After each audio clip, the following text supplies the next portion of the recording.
Hello friends, આજકાલ ગરમીમાં મારી પાસે ઘણા પેશન્ટ આવે છે અને કહે છે, ડૉક્ટર મને ચામડી પર ગોળાકાર પેચ પડે છે, બહુ ખંજવાળ આવે છે અને ધીમે ધીમે અન્ય ભાગોમાં ફેલાય છે. મલમ અને દવા લઉં છું એટલે ઓછું થાય છે અને ફરીથી ઉથલો મારે છે. તો શું કારણ હશે? તો મિત્રો, આ બધા ફંગલ ઇન્ફેક્શન એટલે કે ધાધરના લક્ષણો છે. શરીરના જે ભાગમાં પરસેવો વધુ થતો હોય તે ભાગ, જેવા કે સાથળ, વગલ, કમર, સીટનો ભાગ, સ્ત્રીઓમાં સ્તનના નીચેના ભાગમાં અને ઘણીવાર આખા શરીર પર પણ જોવા મળે છે. મિત્રો, આ એક ફૂગથી ફેલાતો ચેપી રોગ છે. દાદર માટે કોઈ પણ જાતના મલમ કે ટ્યુબ લઈને જાતે મટાડવાની ટ્રાય ના કરો. તેને લીધે તમારું ઇન્ફેક્શન વધી શકે છે.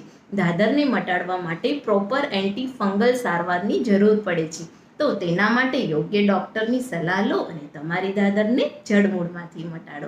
Thank you.